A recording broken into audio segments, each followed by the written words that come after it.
Sarge Anadif is in place, so it's a great pleasure to hand over the floor to you, sir. The floor is yours.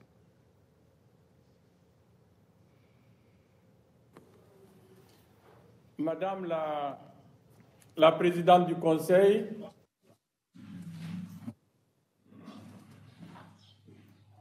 Madame la Présidente du Conseil, permettez-moi tout d'abord de vous féliciter pour votre élection à la tête du Conseil de sécurité pour le mois de janvier, mais en même temps profiter pour féliciter le nouveau membre du Conseil de sécurité, à savoir le Brésil, l'Albanie, le Ghana, le Gabon et les Émirats arabes unis, mais aussi saluer la présence de Madame la directrice exécutive de l'ONU d'ici. Madame la Présidente, distingués membres du Conseil, Mesdames, Messieurs, c'est un plaisir et un honneur de vous présenter ce matin le dernier rapport du secrétaire général des Nations Unies sur la situation en Afrique de l'Ouest et au Sahel. Depuis notre rencontre du mois de juillet dernier, la sous-région a connu des développements qui requièrent l'attention de votre auguste Conseil. Il est indéniable que l'Afrique de l'Ouest continue de faire des progrès dans de nombreux domaines. Cependant, elle est de plus en plus en proie à une insécurité généralisée qui risque d'annuler les avancées chèrement acquises. Madame la Présidente, distingués membres du Conseil, Mesdames, Messieurs, au mois de novembre dernier, j'ai eu le privilège de présider une session de la commission mixte Cameroun-Nigeria en charge de la mise en œuvre de l'arrêt de la Cour internationale de justice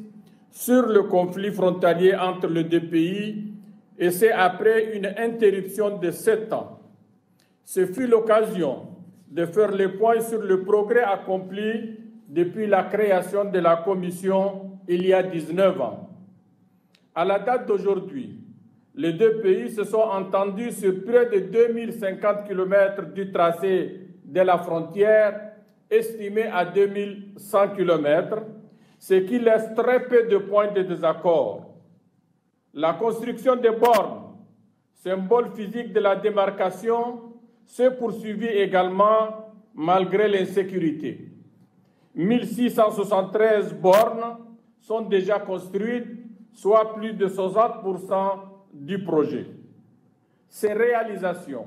sont autant d'exemples positifs de résolution des conflits, démontrant concrètement la manière dont le règlement pacifique des différends frontaliers peut renforcer la confiance et la coopération bilatérale entre des pays voisins. Le Nigeria et le Cameroun doivent être félicités et nous devrons reconnaître fièrement que notre détermination commune nous a désormais rapprochés de l'accomplissement de notre mandat. Le 4 décembre, en compagnie de 5 chefs d'État africains à la tête des missions d'observation électorale, j'ai été le témoin privilégié de l'enthousiasme et de la discipline avec lesquels un pourcentage record de 89% d'électeurs gambiens ont exprimé librement leur vote au scrutin présidentiel supervisé par une commission électorale qui a bâti une relation de confiance avec les partis politiques, les candidats et les électeurs, faisant de ce scrutin un succès retentissant. Quelques semaines plus tôt, à l'issue d'une élection présidentielle exemplaire au Cabo-Verde, les Cap-Verdiens ont choisi un candidat de l'opposition qui s'est engagé à coopérer de manière constructive avec la majorité gouvernementale au Parlement. Malgré toutes les inquiétudes justifiées suscitées par les turbulences actuelles en matière de gouvernance démocratique, ces exemples confirment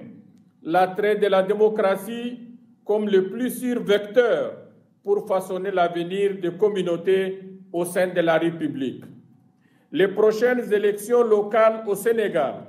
dans une dizaine de jours, suscite un vif intérêt car pour la première fois, les maires pourront être élus au suffrage universel direct, conséquence de la modification consensuelle du code électoral après un large dialogue politique. Le dialogue est également productif au Niger, où l'opposition et la majorité continuent de discuter, ce qui contribue à l'apaisement sur le plan politique dans un contexte très volatile. En Guinée-Bissau, en coordination avec la CEDEAO, nous sommes en contact permanent avec les acteurs politiques pour faciliter une entente sur les réformes indispensables. En Sierra Leone et ailleurs, je suis engagé avec les parties prenantes pour les aider à combler leurs divergences et à avancer sur les questions d'intérêt national.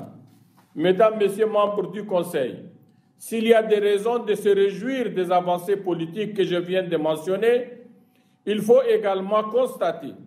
que l'environnement en matière de sécurité est redevenu plus préoccupant.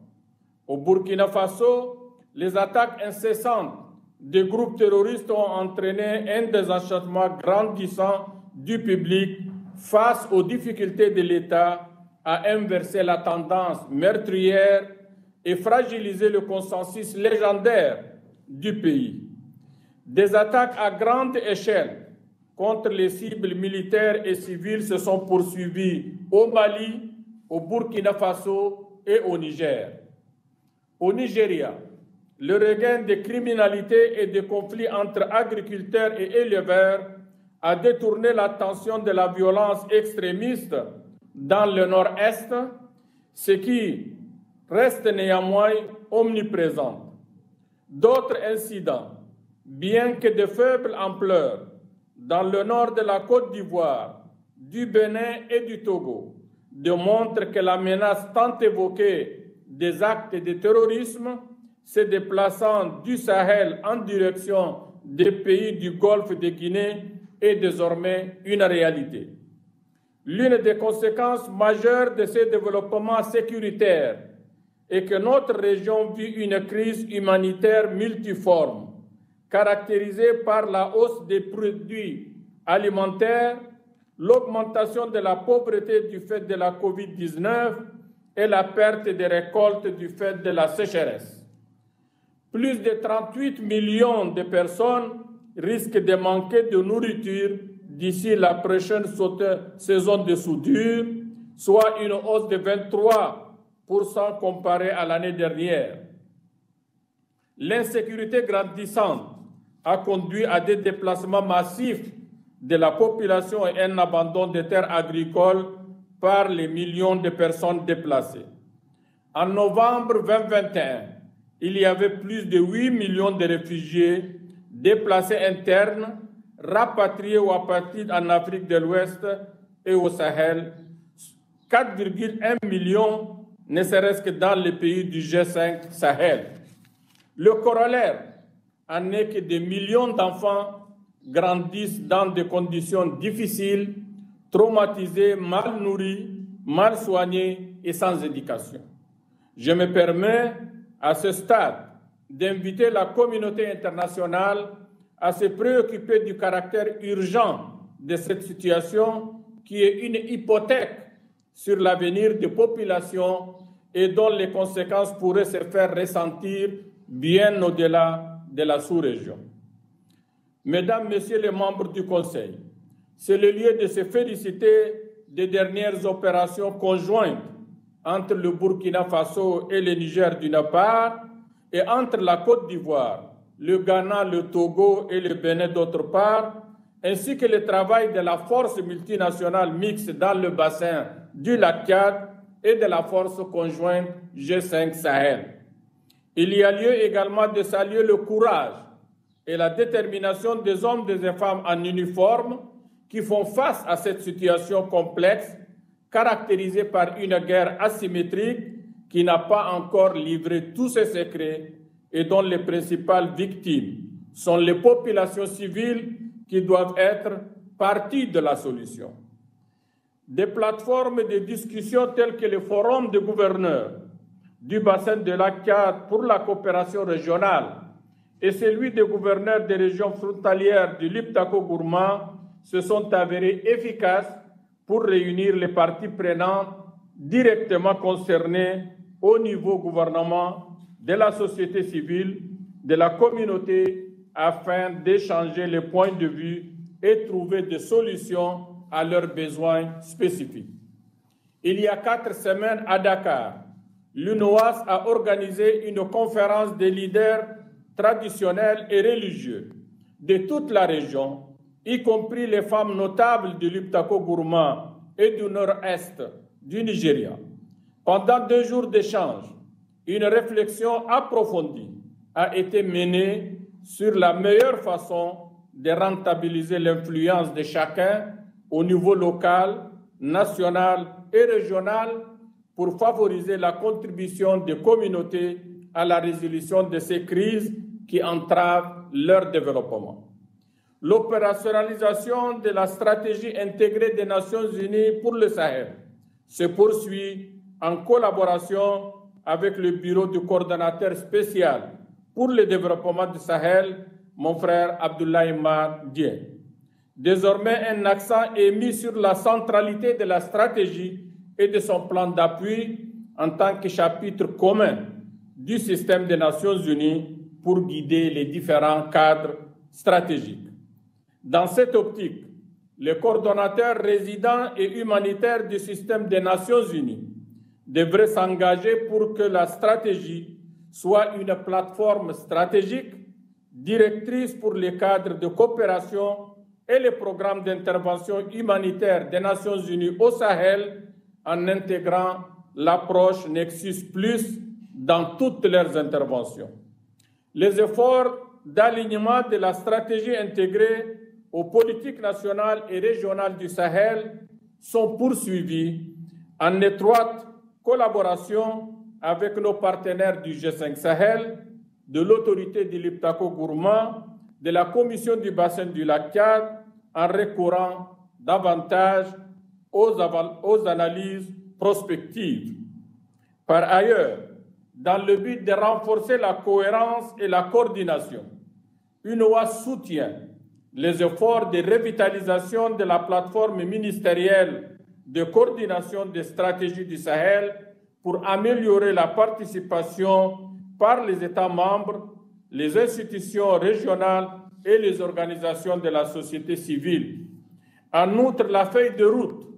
2022-2023 de la stratégie en cours de finalisation devrait englober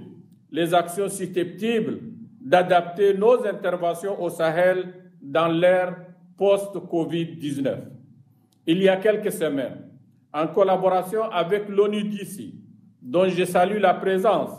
l'UNOAS a réuni les attachés de défense des ambassadeurs basés à Dakar pour approfondir les pistes de réflexion sur les liens opérationnels entre les foyers de criminalité dans le Sahel et les côtes du Golfe de Guinée. Monsieur le Président, distingués membres du Conseil, la résurgence des coups d'État, notamment en Afrique de l'Ouest, sont souvent la conséquence des pratiques politiques en total décalage des aspirations des populations. Dans ce contexte, il y a lieu de féliciter la CEDEAO pour son engagement actif au sujet des crises au Mali et en Guinée. L'UNOAS soutient et accompagne ces efforts pour un retour à l'ordre constitutionnel dans les plus brefs délais.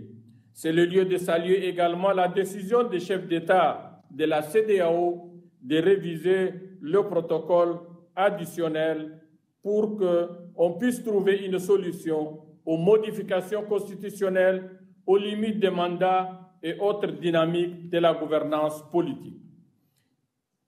Les projets de cohésion sociale initiés par les Nations Unies et visant à faciliter les transitions pacifiques et inclusives au Burkina Faso, en Côte d'Ivoire, en Guinée et au Niger entrent dans ce sens.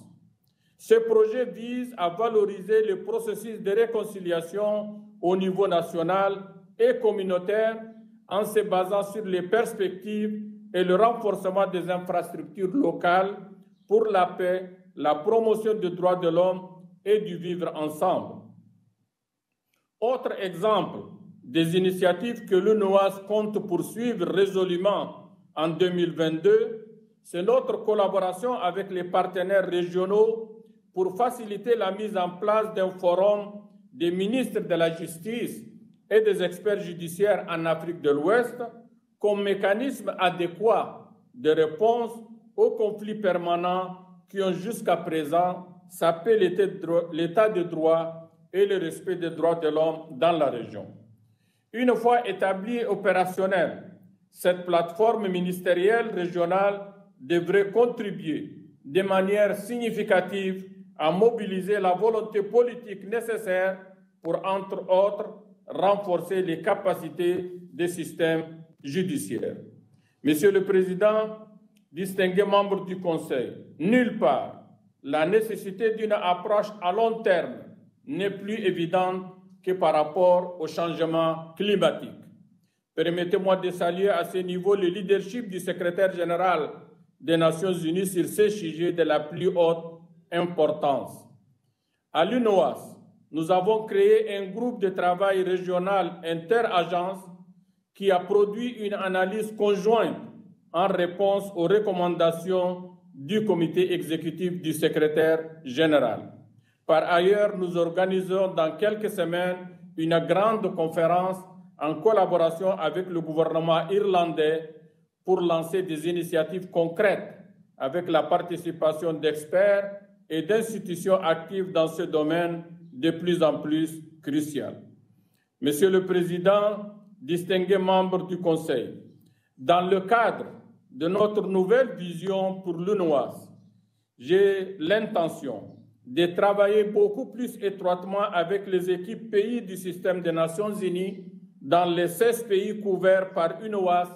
afin d'aligner nos actions respectives sur les priorités clés autour desquelles les intérêts des Nations Unies convergent. Collectivement, et en appliquant nos avantages comparatifs, tout en restant guidés par le même objectif, nous devrons agir pour renforcer les cercles vertueux de la bonne gouvernance, de la sécurité, de la paix et du développement.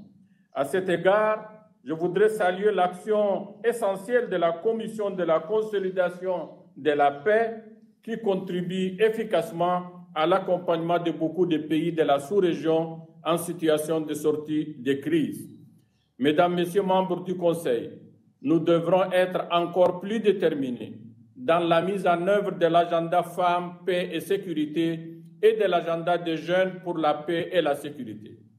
En effet, bien que plus de 50% des électeurs de la sous-région sont des femmes, leur présence de façon significative au niveau des organes de décision tarde à se concrétiser, même si il faut reconnaître